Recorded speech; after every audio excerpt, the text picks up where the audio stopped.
Sayyidina Ali yang mbahnya Habib Ali ini, Sayyidina Ali bin Abi Thalib. Ya, jadi Rasulullah kita tahu punya menantu yang top alim alama namanya Sayyidina Ali. Sayyidina Ali ku yang menuso. Jadi dekne ku iseng kepengin roh Umar ku wedi.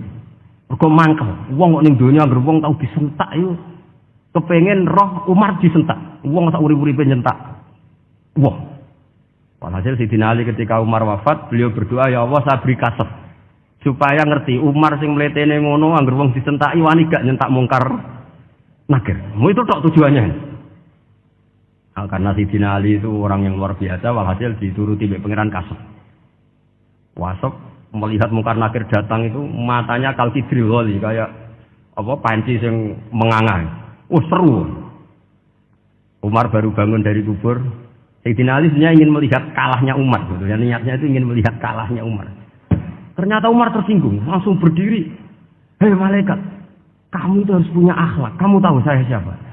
Saya ini temannya kekasihnya Allah. Yang jadalkan temannya, bukan dia.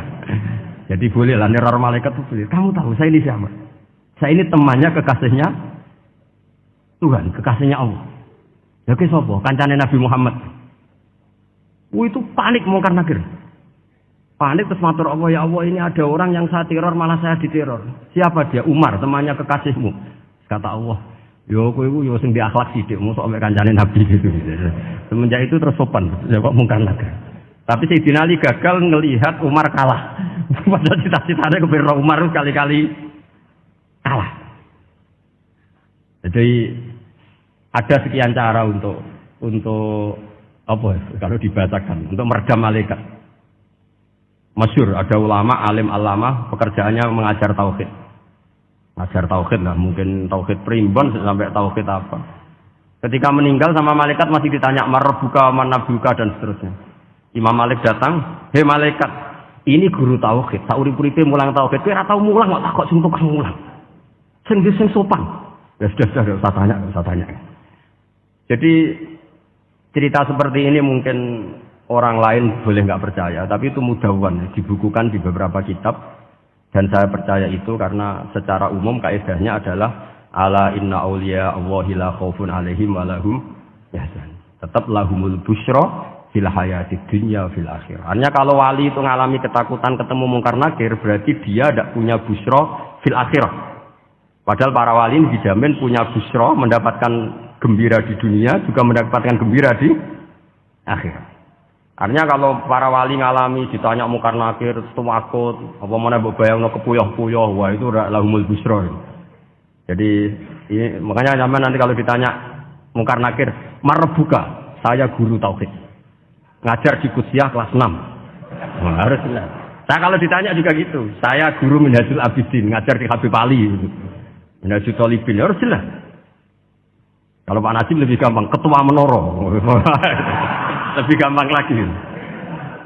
Enggak apa-apa. Kalau karena malaikat itu ternyata mukallaf. Mukallaf itu kena aturan hukum. Enggak boleh dia selonang-selonong. Kena aturan hukum. Makanya fa inna Allah ta'ala la yu'adzibu qalban wa al-Qur'an. Allah tidak akan menyiksa hati yang ada di Quran. Kalau orang hafal Quran sampai mati, artinya dia membawa Quran. Dan artinya apa? Malaikat kena aturan tidak boleh melecehkan orang yang membawa Al-Quran. Jika surat Tabarak nggak terima, ini orang ini hafal saya. Kalau kamu mukulin dia, kena saya. Tapi ini orang fasik. Tapi saya di situ. Kalau mukulin dia, kena saya. Akhirnya kompromi, terus konsultasi di Allah. Akhirnya dibenarkan surat Tabarak. Ya, terus ini sudah clear ya, lolos ya, mungkar nakir lolos. Baru kayak surat apa? Tabarak. Mungkin-mungkin buatan dites malih. Nak dites malih, dredeg, keliru-keliru. Ribet. Tapi saya percaya itu ya. Saya tidak bisa bayangkan ya. Ketika Quran disifati Rasulullah SAW bahwa Quran itu syafa', memberi syafaat, kemudian itu tidak ngefek. Saya itu keberatan sekali. Begitu juga apalagi ya, misalnya Rasulullah disifati aqrabin nas, ahabbin nas ilallah, kemudian tidak ngefek bisa memberi syafaat. Itu tidak fair. Pasti orang-orang dekatnya Allah ini bisa memberi apa? Syafaat.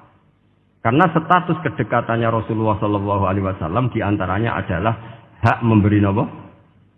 Syafaat. Karena malaikat yang semuanya itu kena konstitusi. Saya punya kitab Syarahnya Bukhari, banyak saya punya. Itu diantaranya riwayat dari Ahlul Bait, dari Sayyid Ali Zainal Abidin, Anil Husain, an Abihi, an Rasulillah Sallallahu Alaihi Wasallam. Itu riwayatnya adalah ketika nanti di mahsyar itu, ya tidak usah kamu bayangkan ya, karena ini bila kaifin walan hizorin, itu Nabi diantara Jibril dan Allah. Kemudian tentu yang akan masuk surga itu orang-orang yang sudah jelas surganya, kayak para nabi, para wali, para habaib, para orang-orang pilihan, itu jelas surganya. Tapi apa yang terjadi? Allah itu, ya tentu Allah zat yang maha tahu, sudah sangat tahu. Itu nabi usulnya itu hanya satu. Ai Rabbi. Saya masih apal teksnya, memang tak apalkan, karena ini tak mau tak pakai senjata untuk ketemu para malaikat. Bukan ya Rabbi, kalimatnya ai Rabbi. Ai Rabbi ibaduka abaduka fi atrofil ardi. Lho Gusti, yang nyembah jenengan bukan hanya orang kudus tok, bukan orang menorot tok, bukan madrasah-madrasah elit tok, bukan sekolah-sekolah anggulun tok. Banyak orang yang di tengah hutan juga nyembah jenengan, banyak orang yang kerja di Korea juga nyembah jenengan, banyak orang dengan segala kemiskinannya juga nyembah jenengan. Tidak hanya orang-orang mainstream ini yang nyembah jenengan. Akhirnya Allah ini terus nyari orang-orang yang enggak jelas alamatnya, enggak jelas statusnya. Tapi di hatinya hanya masih nyembah Allah Subhanahu wa Ta'ala. Ini termasuk berkah dari rahmatnya Rasulullah Sallallahu Alaihi Wasallam. Jadi nanti yang jelas ya tentu akan dapat surga karena posisinya jelas. Yang enggak jelas diusulkan sama Rasulullah, ai Rabbi ibaduka abaduka fi atrofil ardi. Itu luar biasa. Saya pernah ke Korea itu haru karena di sana ya ada yasinan, ada dibaan. Padahal kerja di negara ateis. Itu kalau mereka sholat, itu nyuri waktu makan sholatnya itu di kamar mandi. Ya jangan bayangkan kamar mandinya kayak di sini yang sempit juga. Kamar mandi di kota-kota itu kan mungkin lebih bagus dibanding kamar tidur jenengan. Kayak di hotel-hotel itu kan kalau santri so ngantuk. Saking mewahnya, jadi bisa. Kadang ada yang tanya, mosok gue kamar mandi nek gue sholat mau cuwilik. Iwak kamar mandimu ini kamar mandi. Ya sering dia tanya saya itu sholatnya sah apa enggak sih? Sah, semuanya gitu tak jawab sah terus. Dan itu yang nanti diusulkan Rasulullah Sallallahu Alaihi Wasallam, ai Rabbi ibaduka abaduka fi atrofil ardi. Di luar orang-orang yang mainstream itu ya Allah, banyak orang yang menyembah jenengan. Saya tuh pernah nangis ketika di Bandara Jakarta ketemu orang wireng, serai melarat, jelas melarat, wireng. Ini aku ketemu saya cium tangan. Gus saya ini itu habis dari Selandia Baru. Kerjanya dia itu ikut mancing gitu, mancing ikan tuna di Selandia. Kalau saya di tengah laut itu sampai 2 bulan. Hiburan saya itu hanya ngaji jenengan lewat YouTube. Coba orang di tengah laut ngaji. Wah, itu ning pojok bumi.